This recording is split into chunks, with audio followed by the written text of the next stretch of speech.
right, welcome everyone to the site of the new Legends and Lure historical marker featuring Luther Wilson. As you know, a small group of teachers in the middle school got together in 2012 to brainstorm ways of bringing local history into the classroom. For 13 years now, students and their parents have become much more aware of the blue and gold historical markers that have been previously overlooked. The emphasis on local history has helped open our students' eyes to historical significance of the Niagara frontier. Last year, I polled my students to see if any were interested in getting a new marker made for the community. Although we started with a larger group, 6 students standing behind me saw the project through from the beginning to the end. The following students, please stand forward when I call your name, please. Teddy Andrews, Ethan Dietz, Jamison Geier, Calvin Lawson, Brynn Lepsch, and Lilianna Woodward. After some initial brainstorming research, the group decided that the legend of Luther Wilson and his cows was a story they wanted to pursue.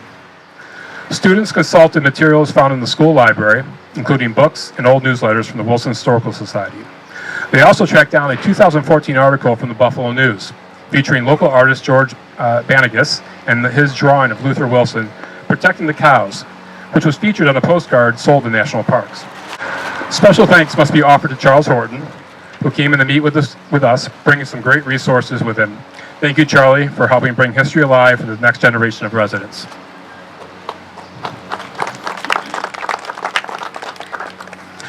When it was time to apply for the grant, I helped guide the students through the application. Back in 2019, my former student, Jesse Rogers, went through the same process, successfully securing a marker for Lake Island State Park, which was installed on Shore Drive in Wilson. Today's marker is slightly different, since it's part of Pomeroy Foundation's Legend and Lure series. As you will see, these markers have a dark red background, and we're proud to confirm that this is the first one of its kind in Niagara County. The final inscription that appears on the marker was written by students as a group and adjusted only slightly by the Pomeroy Foundation. Before approving for production, I'm very proud of these students for taking on this project and creating a lasting tribute that local members of the community and visitors from all over the world may enjoy for decades to come. They did a fantastic job, and I'm hoping that their achievement may inspire other students to research additional markers that may have them created. At this point, I'd like to invite Teddy Andrews to the podium to share the legend of Luther Wilson and how he saved his cows from invading the British soldiers.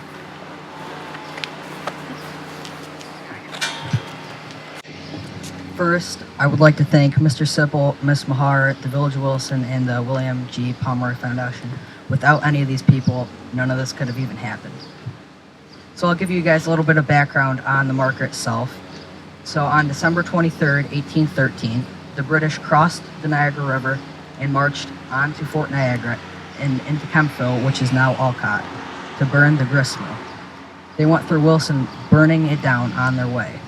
When they marched through, Luther Wilson had the heroic act to save his and his neighbor's cows by stuffing straw and leaves into the cowbells of the cows, from them being taken for British food. Now I'd like to turn the mic back to Mr. Sippel. Well done, Teddy, thank you. At this point, I'd like the 6 students come up and we're going to unveil the marker, and then we'll have a little time for some pictures after that, and a final closing comment. Come on up, group. Just got on each side of it. We're just going to take it down.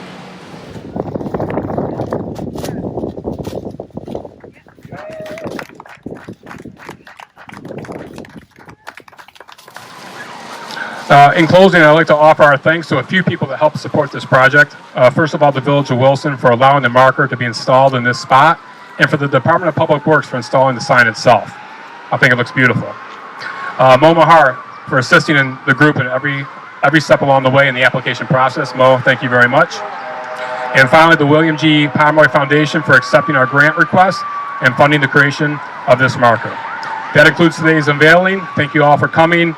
You're welcome to come up and take a picture if you'd like. Thank you very much.